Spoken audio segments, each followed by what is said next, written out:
Breaking news, ladies and gentlemen. Okay. Bradley Beal. All right, let's go ahead and read it from Shams himself. Three-time NBA All-Star Bradley Beal has agreed to a contract buyout with the Phoenix Suns and plans to join the Los Angeles Clippers on a 2-year, $11 million deal with a player option after clearing waivers. So he signed a 2-year, $11 million deal with a player option, right? So he'll be getting paid close to around $5-something million for this year. Then next season, he'll be able to opt into NBA free agency as an unrestricted free agent because he has a player option. This is huge. He'll be one of the most sought after free agents next year if he attempts to, or if he tests his free agency. Let's say this year doesn't go how he thought it would with the Clippers. Now he's able to go test free agency and go get a bigger bag elsewhere because I'm almost certain he's not going to sign another 2-year, $11 million deal with nobody else. Okay. Now, I watched a video on Shams talk about it though. Okay. Essentially, the buyout with Bradley Beal is he had about 2 years, $110 million left on his contract. Okay. He forfeited, gave up about $14 million. He still got about $96, $97 million out that contract after the buyout.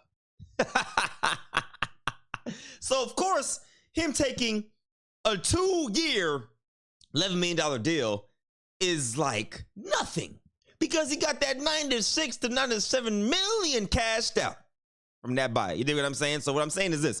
He gonna be getting close to around that $100 million based on this contract adding it to the buyout. Anywho, now, this is huge in a multitude of reasons, good and bad, okay? This gives the Los Angeles Clippers a legit third option. But on the flip side, we just saw Bradley Beal as a third option in Phoenix. And it didn't really work out as well. Now, Phoenix has a differently constructed roster. So let's go over here and go over the depth of the Clippers, okay? Don't pay attention to this. Bradley Beal will be starting. I don't care how much he's getting paid. He will be starting over Chris Dunn. But your starting lineup is going to be Harden, Bradley Beal, Kawhi Leonard, John Collins, Ivica Zubac. On paper, that's a phenomenal basketball team. I mean, bro, Harden, Beal, right? This is where you lack your defense. You got good defender, solid defender, solid, you know what I'm saying, rim, you know what I'm saying? So it's like you can kind of muck it up a little bit.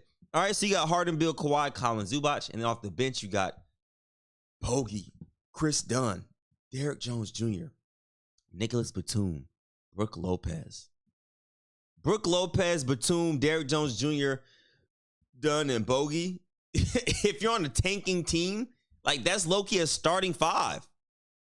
And I'm not meaning no disrespect by a tanking team. I'm saying like that five right there could be some teams starting five. I'm so serious. Now, this is where it gets interesting.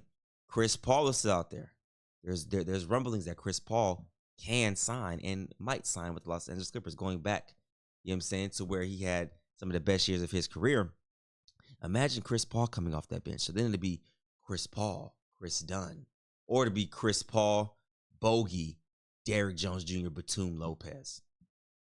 Or it could be Chris Paul, Kawhi, Collins, Zubac, and then you could throw a Beal in there. You know what I'm saying? Like, there's so much you could do with that Chris Paul move, bro. Like, he's such a pluck and pull player in terms of the way the system works because he's a true floor general.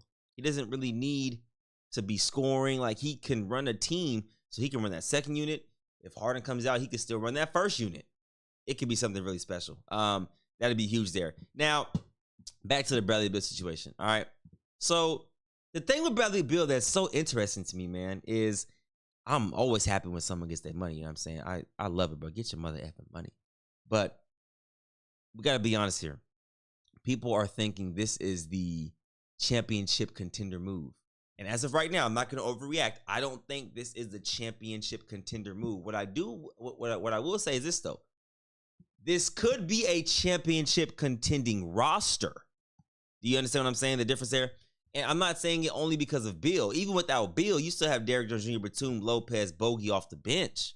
Like, that's still a very freaking solid bench.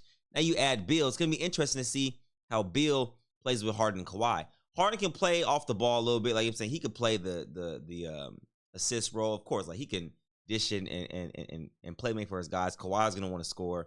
John Collins is, you know what I'm saying, he pretty much do a little bit of everything for you. And Zubac is gonna get all your cleanup points for you. And he's gonna get a lot of pick and roll points for you too. And he's a lob threat. But it's gonna be interesting to see if he's getting stalled out and not getting the ball a lot because you have 1, 2, right? And then you be another third option. I just want to see what it looks like. Because we saw what it looked like with Kevin Durant and Devin Booker. And it's going to be interesting to see with Harden and Kawhi.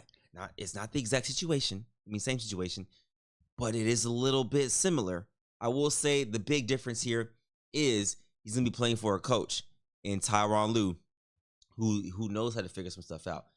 But if you go back, I don't know if you're going back and forth because I want to paint the picture for you guys here. You lose Norman Powell, though. You lose Norman Powell. You gain Bradley Beal, right? Now, would you say Norman Powell was more of a value to this team than Bradley Beal? From recent memory, like from recent, we can only compare what we've seen. Norman Powell's been really good for the Los Angeles Clippers. So Bradley Beal is going to not have some big shoes to fill, but it's like, we just got rid of Norman Powell or lost Norman Powell and we got you.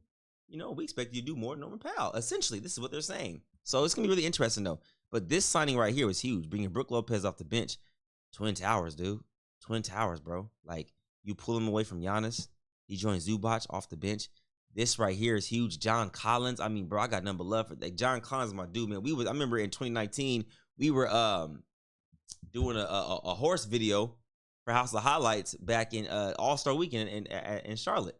Like, that's when we first met, and then ever since then, like, you know what I'm saying, it's been nothing but love and support. So to see him go to a team where he actually has a freaking chance to win an NBA championship is beautiful. It's beautiful. I'm not saying he didn't have a shot in Atlanta. Well, he kind of really did, and I'm going to keep it. Yeah, they made it far, but wasn't buying it. In Utah, yeah, good night. But now you put him here where he the less pressure. Oh, this is a beautiful spot for him. You're going to see John Collins flourish this year. Ivica Zubac is going to take another jump. Kawhi Leonard, barring health, should be an All-NBA player this year. Barring health. Now, this is the only thing. This team got to stay healthy. You know Zubac going to be there. John Collins can get injured here and there. Kawhi Leonard can get injured here and there. Harden, he'll play. Dunn, Beal. Those are your wild cards in terms of we don't know what we're going to get yet based on this roster construction, right? But these guys right here, these two, huge. Got to be healthy. Got to be healthy. Okay? But yeah, other than that, man, like, it's a solid move. It's a solid move. They are arguably on paper the deepest team in the NBA. Arguably on paper, they're the deepest team in the NBA. But then if you look at the Oklahoma City Thunder, right, they may not have the big names off the bench, but like they're arguably the deepest team as well because of what we saw in the NBA Finals, we saw in the NBA playoffs. They went into their bench depth so heavy. Like they weren't going 6 or 7. They was going like 9, 10 deep every game. Okay? But the Clippers overall this offseason have gotten better, in my personal opinion. They have. Will it be enough to sustain the rest of the season? Will it be enough to, like, will they have enough health and luck on their side come playoff time to contend for an NBA championship? The jury's still out on there because we haven't seen it. But what we have seen is that the Oklahoma City Thunder have retained all their guys, extended their rookie contracts. They're looking to make a push for a repeat. It's going to be a special year for Oklahoma City Thunder. Then you have teams that are coming out of the woodworks: Dallas Mavericks, San Antonio Spurs, Denver Nuggets, adding Valanciunas to come behind Jokic. Okay? You got all these guys. Who else am I forgetting in the West? I mean, the Lakers are going to be the Lakers, whatever the case may be. Memphis is going to be okay. Rockets. Hello.